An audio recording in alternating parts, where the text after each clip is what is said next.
So with a packed weekend of pro wrestling shows, can CMLL's 92nd anniversary show kickstart the weekend on a good note? Yeah.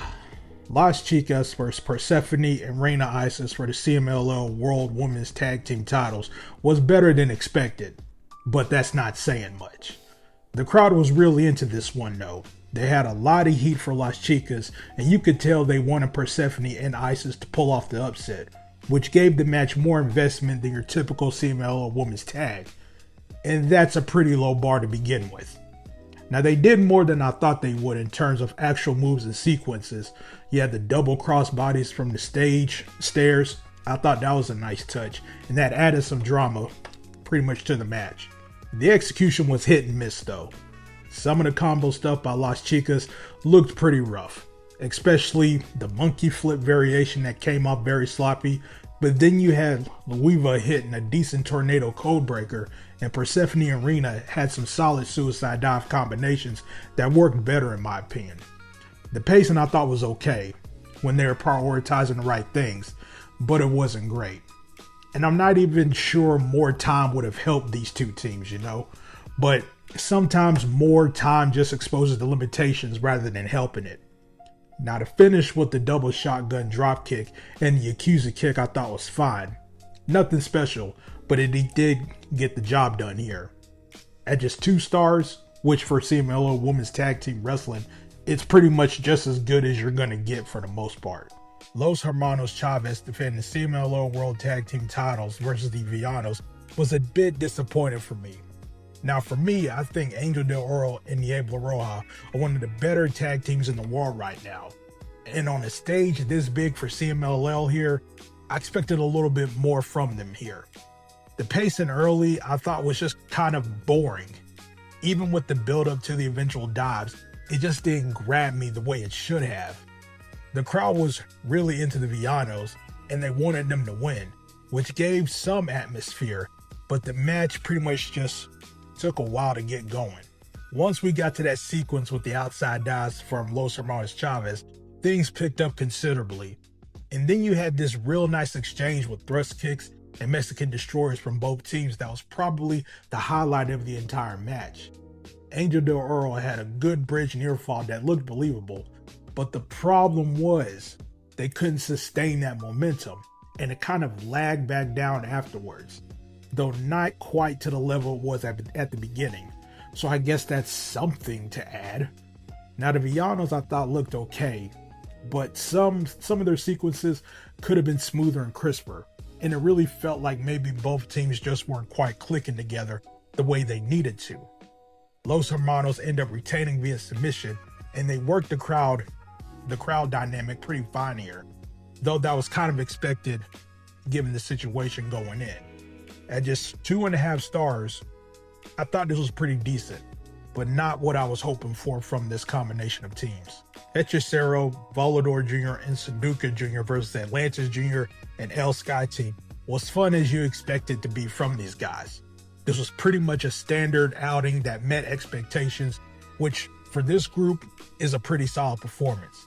The first fall ended up going to the Rudos pretty quickly, which pretty much was routine and almost expected in these types of matches.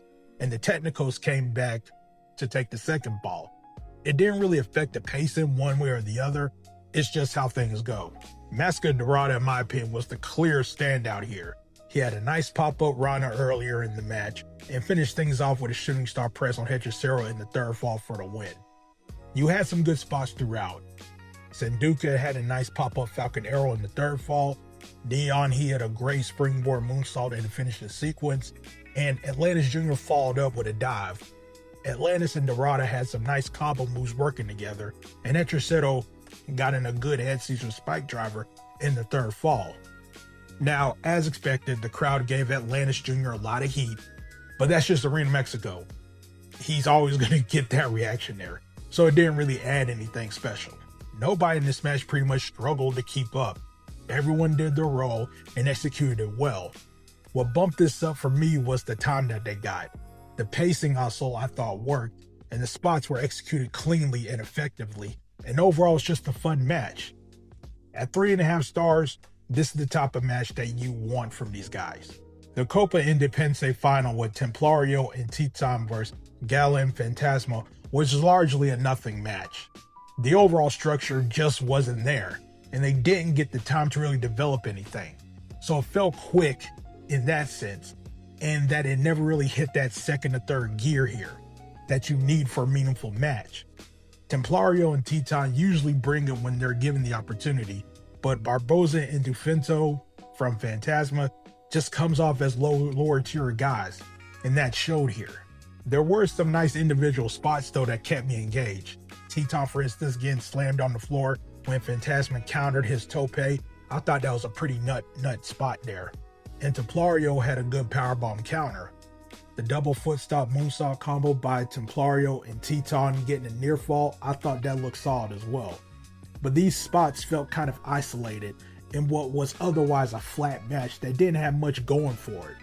They finished it off with Templario and Titan hitting a powerbomb and overhead faceplant combination for the win. My expectations going in were pretty modest based on the teams involved. I know what Templario and Titan can do, but the Fantasma group can be inconsistent at times. So I was hoping they could at least exceed those low expectations, but they really didn't. And at just 2.25 stars, this was disappointingly forgettable. Now, I wasn't looking forward to this hair versus hair match with Rey Bucanero versus Felino going in. And good lord, did this suck for more than just a match.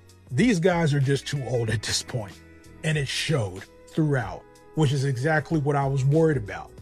The crowd I thought was pretty subdued, even with the crappy audio production for the most part, which tells you everything you need to know about what they were watching. There were a few spots that stood out, though not necessarily for good reasons. Felino got body slammed on the ring apron, and the landing looked absolutely brutal, which actually changed the flow of the match somewhat in a positive way, if you can believe that. Rey later on, he missed a front flip on the ring apron. I thought there was a nice, decent Michinoku driver from Rey Bucanero. And the highlight was definitely him doing a splash from the top rope all the way to the floor onto the stage, which I thought was pretty nuts as well. And that helped the match a little bit, but it was very far from saving it.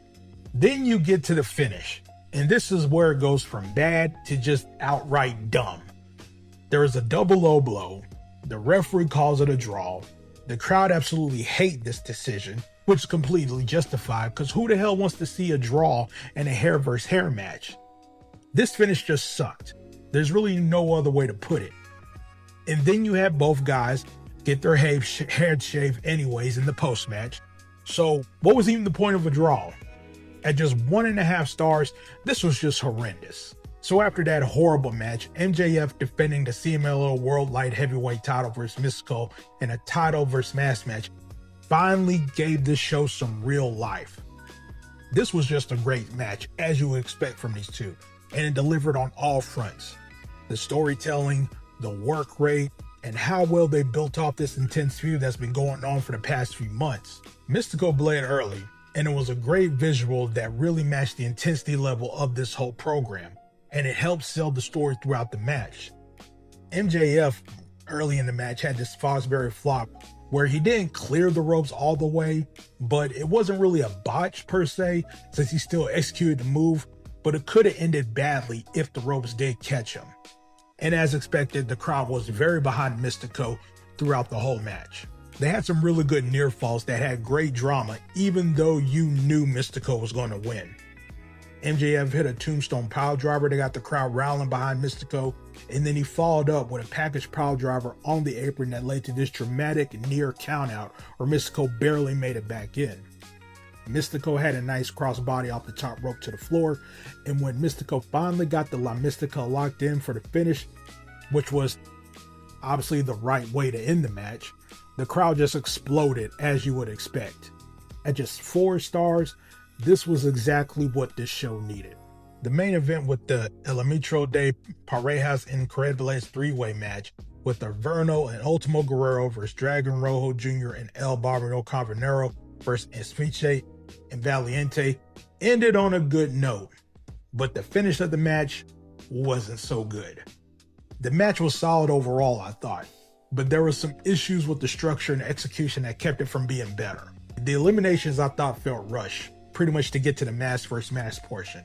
Barbaro and Rojo got eliminated when Esfinche hit a spin kick to Barbaro, and then Guerrero and Inferno were eliminated after a combo splash and faceplant. And suddenly you're down to Esfinche versus Valiente one-on-one. Now they did a lot of stuff in the final stretch with nice back and forth action. You had the near falls and you had those dives, but the pacing just dragged for me. And there wasn't that real sense of urgency you need for a mask versus mask situation. Esfinche missed a flip dive sentoff off the stage to the floor, which looked absolutely crazy. And it was clearly planned, but it was a nasty spot, though he was able to continue. Then you get to the finish, and if it's a pin Valiente with this modified bow stretch hold that looked clunky as hell because Valiente's shoulder was clearly up, and the referee still counted while sitting right there in front of his face. Now, it didn't really hurt the moment per se, but it just looked bad and goofy. Then you had the post-match with Valiente unmasking during the ceremonial unmasking and then attack Esfinche, which could be setting up a continued feud or just him being a sore loser. Probably just a little bit of both. But just at 3.5 stars, this was decent, but could have been much better with tighter pacing. CMLL's 92nd Anniversario was a show that I expected better from, in terms of overall match quality for an event of this magnitude. This is CMLL's biggest show of the year, and while it ended up being solid, it really should have been more than what we got here given the importance of the anniversary show. The thing that kept this show from being bad was MJF vs Mistico, which was a great match that delivered exactly what you want from a title versus match situation. The match had everything: the storytelling, the intensity from their months-long feud, good work rate, and it elevated the entire show from what could have been a disappointing night to at least something solid. But one great match can only do so much. And better overall match quality was needed throughout this whole entire card. Most of the other matches were just okay rather than good, which is the problem. The tag title match with Los Hermanos Chavez I thought was disappointing given how good those guys can be. The 6-man I thought was fun but standard. The Copa Independencia finals was largely nothing. The hair versus hair match with Rey Bucanero and Felino was horrendous. The main event 3-way had potential, but the pacing dragged in the final stretch. Pretty much everything besides the opening women's match and the hair versus hair disaster had the potential to be better than what we got. If you're thinking about watching this show, honestly, just watch the MJF match and skip the rest. There's not enough here to justify sitting through the whole entire thing. At a score of just 7.0 out of 10, this was solid, but ultimately not a recommended show.